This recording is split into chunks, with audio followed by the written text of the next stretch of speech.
and Rolster Y. With the bans that we've seen from the last game, Senna has always been picked during the last 3 games that we had, and it's always a very big priority for the CN conference. But I am looking at an Ashe angle. We haven't seen an Ashe during the past games, but in the APAC Conference, Ashe is always a prevalent pick. Ashe is always banned, Aatrox is always banned together with them. And I'm surprised that we haven't seen that a lot here. And, well, maybe we can see it in this game. I'm looking forward to it. And yeah, given the different, this is the thing, the difference in like priority and champions in the banning and the picking now prevails a couple of champions rising up, like the Camille, like the Shen being available. And both of these champions are actually heavily favored towards the CN conference. JT might actually prioritize these picks. Yeah. If Rolster Y would be prioritizing that, they do have the, as you said, yes, the Ziggs is going to be a good pick here for their side. But I want to see a lot more, a bit different right here for them. Yeah, the Fiora are going to get picked against the Camille. I like that. I want to see that. I love that.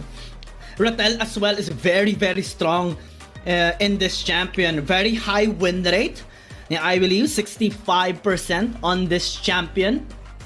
And he needs all those chances going up against Don, if ever. Because he's going to be a key player here in this game, setting up momentum in the Baron lane, if ever, here for KT Rolster. Yeah. Rolster Y is going to be having a bit of a problem here because the Gragas was available and they weren't able to pick that up. If the Nautilus is going to be available on the second rotation too, could be a good pick for Rolster Y, just for them to counter out. Or not even that. If they want to go for the Braum, it's going to be an okay pick too for Rolster Y, just for them to have that easier access to a lot of the CC. Karma, we haven't seen this too during the last game, so I do hope to see this Karma on the bot lane together with the Gragas. They have a lot of wave clear to work with, but looking at it for Rolster Y, they're prioritizing the Galio more, which is honestly good. Honestly good. That provides some protection, double global potential here for Rolster Y. And that is a good response actually towards the possible engage of JT. Especially that they do possess the Camille, the Gragas, and the Karma. So in terms of engage and disengage potential, that is a lot of angle that JT can actually have in this game. Now both of these teams can actually bank on more damage. You know, KT does have a lot already with the Fiora and the Ziggs, but JT might need a little bit more. Let's see what they're gonna do here for the next rotation of our picks, because the Kha'Zix and Zed are still available. Yezi and also Xero are good players of this Assassins. Akali is still Akali is down, but they still have a lot of picks that they can go for here. The Yone is still available for Rolster Y, so they can go for that angle, considering that Kha'Zix is also banned. So that is a good pick here for Rolster Y. I mean, I'm just throwing it out there at the moment. If JT wants to become very, very extra aggressive in this game, maybe 0711 can actually pick up a Lee Sin, because he is really talented in this champion, and that's something that is really favored in the CN conference lineups. Having that engaged priority and also that big burst damage in synergy with other champions like the Camille, the Gragas, and the Karma can be much beneficial, especially in lineups like this, like in the side of KT Rolster, wherein they would prefer to group up with the Wukong, the Galio, the Ziggs. I think they might need something that can actually split them up. Oh, this champion has been very much preferred in the CN conference. I am interested to know the reason why. I mean, it can do a lot of work, but that's the difference between APAC and the CN. In the APAC, we don't see a lot of Xin Zhaos, but in the CN, they love it. I do hope to see this, especially for the Xin Zhao. We haven't seen a lot of Xin Zhao getting picked a lot because of the how linear Xin Zhao is, but on the hands of a great player, Xin Zhao is going to be good, especially in a composition like what Rolster Y has a lot of melee champions. That's going to push them back. And that's going to be what's important here for this team overall, because with JTeam not even prioritizing the Galio a while ago, they much prioritized the Gragas over the Galio for the combo very easily. I like this Xin Zhao pick because they could just get onto the Ziggs, use the ultimate, and be able to just shut that down as fast as they could. And I'm really excited to see this. The difference in style and in taste of this very different regions. Now we see them clashing against each other. The aggressive nature of the CN and the safe side in the teamfight base composition here of KT Rolster.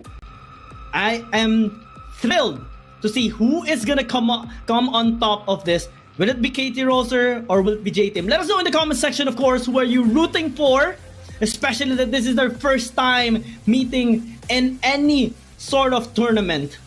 And who is going to land the first blow? We are about to find out in this first game. Yeah, let's see who's going to be winning on our sides, because that's going to be important to note for this one, because it's the first game. Our Series 2 is going to be coming up, and this is it. This is going to be their stage, and this is going to be their chance to prove against each other who's the better team. Yezi, as a Corki, will be looking to poke out Xero for the meantime here. Yeah, given the range advantage, of course, can have that, especially at level 1, wherein the Yone doesn't really have that soul unbound as the moment to provide additional gap close capability. DY also just helping out a little bit in the laning phase. And I think their goal is to try and know where 0711 is so that they can track him down and maybe deny a couple of resources against him. I do hope that they have a lot more here for Rolster Y, because their composition does really scream a lot of damage, but not a lot of utilities as well. I mean, they have the Wukong. Whenever you don't have a CC on your team, a Wukong is always going to begin together with a Galio. But I hope that they would be able to sustain a longer in this.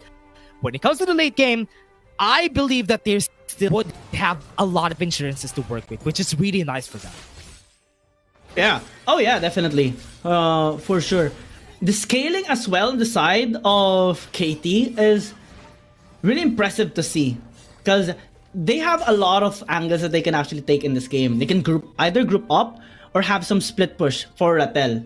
So having that angle or having that choice is actually really important in this game, because yeah, you can have a much more solid penetration power when you have a linear composition like JT.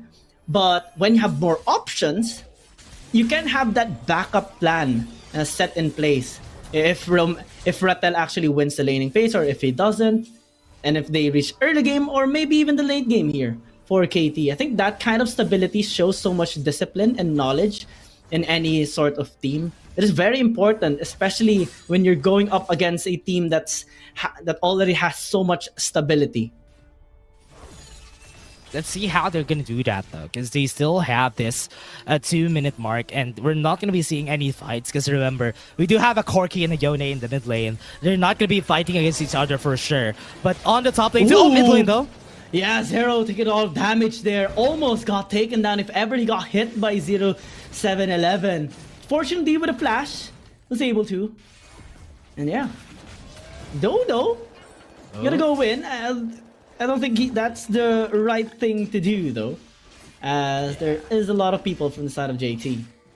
They do have a lot of things to work with here, though, because with what they have for JT, the advantage of them, even in the early game, is because of the Gragas and also this power that they have from the Xin Zhao. And that would be the reason why they could go for this aggressive fight. Look at DY. Look at what he's doing, though. Just applying so much pressure there, chasing down, tracking down, dude. And every time, the majority of the game, even a while ago, right, when the game actually started, was checking the Raptors and trying to see where this Wukong actually is. That might be a problem going ahead in the future here, Guillaume, because with what they could have here, one of the problems that they need to face is how they're going to be facing with how DY is playing. DY He's a very well decorated player, and you know what he does, and you're seeing it right now. The pressure that he amounts to the members right here of Rolster Y, that's the big difference of Rolster Y against JTeam, is because they have someone like, look at what he's doing. He's just moving forward. He's not even afraid of anything. Yeah, that's his preference. That is taste. That is what that's kind of his responsibility in his job right now, and he's doing a really good job at it. You know, just becoming that irritating support, messing with the intended rotation of Du. And while it is a Wukong, he can just try to sneak out of those messy situations. But again, as these attempts accumulate, look at it. It's actually forcing Du to rotate towards the topside jungle just because of the irritating move here of DY. Is working. It's messing with his mind. Yeah. This is a must problem here for them because of the way that they played around it. Duh is even afraid of going forward or even taking the Rift Herald as fast as he could, because look at that. Look at the top side. They're even going forward. Don128 wants to even stop them from taking this.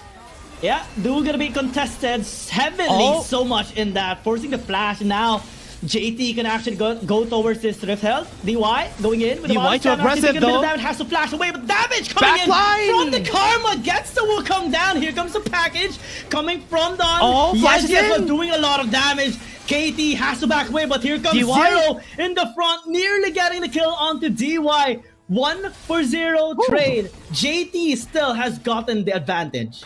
That was scary. I thought they're not going to be able to actually do that. But because they were able to survive for so long, Rolster Y did a pretty good job. But JTeam, look at this.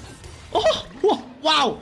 Okay, he got the kill with the Shield of the Run to set it up. Nomel, really good job. Thumbs up. Great start of the fight there. I mean, as we expected, look at this. Look at what happened onto the back line. Yezi and also Barry was just looking at the back line while everything is happening right there. And it wasn't expected by Rolster Y. And because of that, this bottom lane tower is in danger. Double objectives taken by JT. They actually go in on the tower. Damage. 257 HP. But yeah, the damage is really high coming in from 0711. Top side, Yezi being contested. The flash by Nomel to get that Shield of the Run. Nothing that DY can do. So unfortunate for JT. Can't even do anything. Now look at Ratel. They're at the ready and taking down JTeam here. It's just with what we're seeing so far, right? It's a good thing that Rolster Y has been fighting toe-to-toe against JTeam against this, but the macro, we can see that JTeam is gaining advantage against Rolster Y. It's a bit rough, but they know what to do. And that marks the difference between the China Conference and Rolster Y being from Korea. So much aggressive and proactive moves coming in from JT. And, well, KT having some angles that they are taking, like getting the kill onto Yezi, but I don't think it's gonna be enough, you know, comparing it to the double objective that JT actually has gotten, plus, you know, a tower takedown due to the force that Don128 is actually doing in the bottom lane. So with this, a gold is being accumulated, and I'm getting nervous here for KT.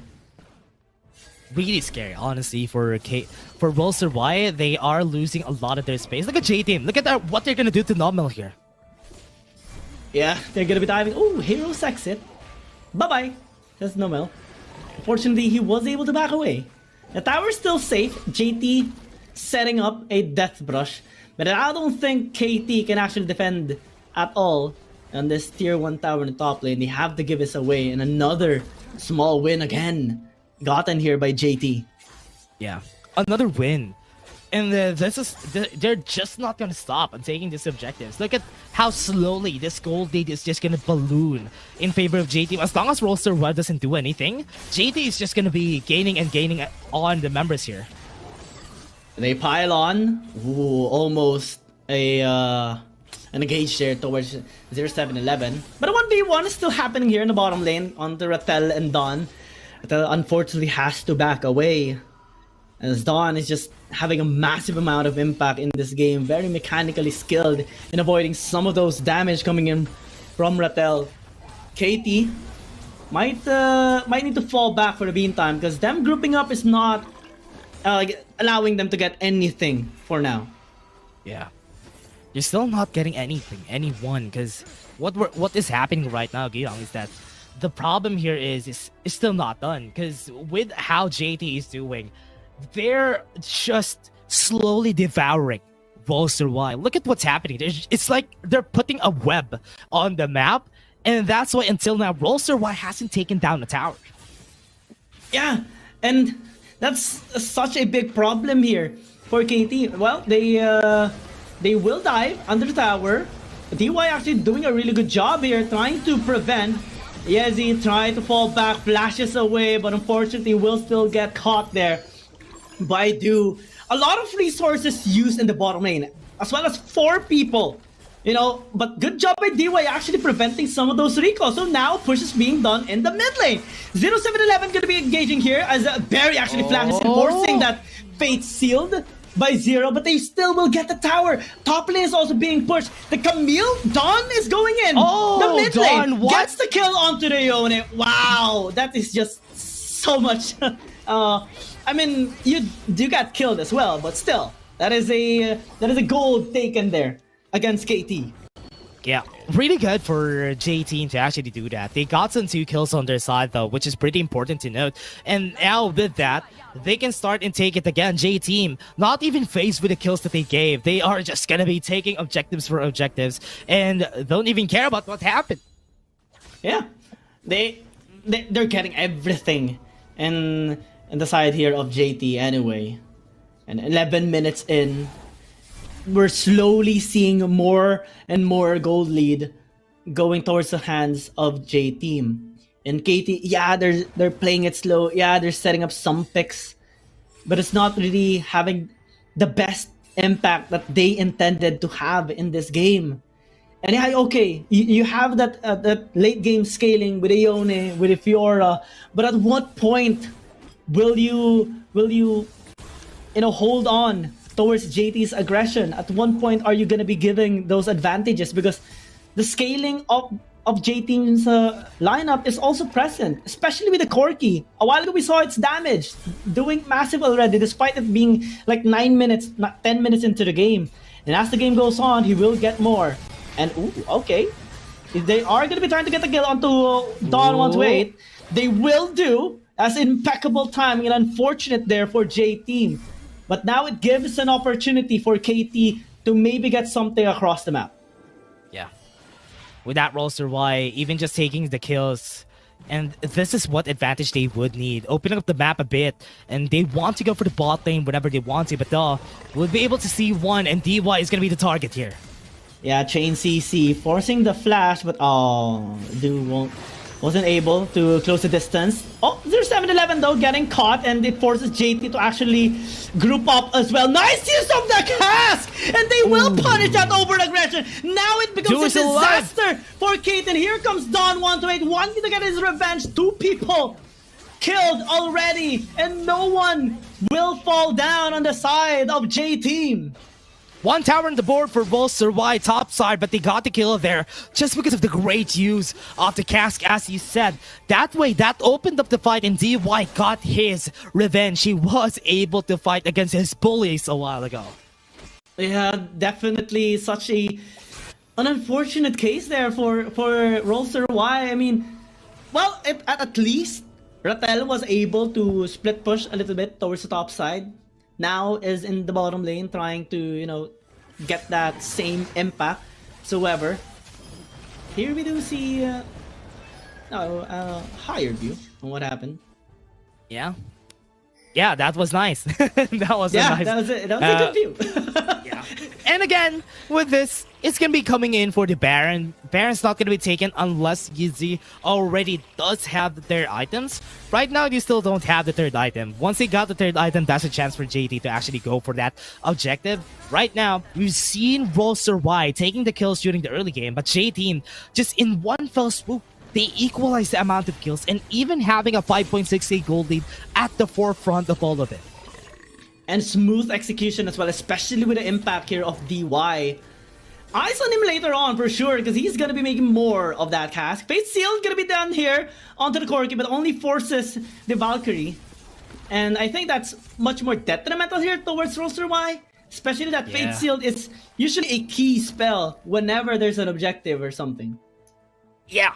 And what is important here for JTeam is that look at how they play around the map, right? They're rotating really fast, and Rolster Y, look at them clumped up. This is the difference between this JTeam and Rolster Y. The way they play around whatever is missing, they're forcing them to react, and they play around wherever Rolster Y isn't there. Because when Rolster Y isn't there, that's an easy objective, that's an easy farm angle for JTeam. And that's what I want to see for the macros with this incoming teams, and that is expected for teams in the Chinese conference. Macros, micros, economy as well, going towards JT's favor, basically, in this game. And we do see the kind of difference in both of these regions so far, and it's heavily being in favor of JT. It might be something cooking up towards top lane by Rolster Y, but they won't be able to spot anyone out since Yezi already fell back. And Dawn just continues to do his job here in the bottom. It might be better if he was on top side to provide that pressure in the split push, but he wants to actually get closer here towards the other members of JT as they see the dragon spawning up, taking it already. Dawn just going out, but they actually go in once again. Wow, so much damage. Yeah, they can take this and they easily. Actually steal it. No steal. Xero gonna be going in, but actually being done with the Hextech ultimatums. He will be falling down. Megan JT doing nothing in terms of damage. Can't do anything. 0-7-11 with all those sustained. Goes golden as well. Here comes the stun!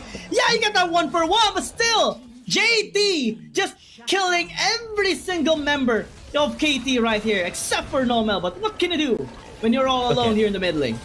Yeah, but one of the things that we've seen there during that whole fight was the way they played around the isolation. They do have Barry, or rather they do have Yezi and even Don 128 during that fight, and that's the reason why they were able to win. They isolated 2 targets, that's easy for them, but now they might be able to end this game. Yeah, nothing that Nomel can do. Wave is still very healthy here. And in 17 minutes, JT throws in the first blow onto Rolster Y. Really good win for the side of JTeam. The way they decided during this whole game is that they won't care if ever someone dies. If someone dies, then okay, let's deal with it. Somewhere else, we're gonna find an objective that we're gonna use in our favor just so that Rolster Y wouldn't have that bigger advantage. And that's a very smart way to play for the side of JTeam. And that's how you should play this macro game. They don't become reactive to what Rolster Y wants to happen. And JT, their proactiveness on that objective was really phenomenal during this whole time.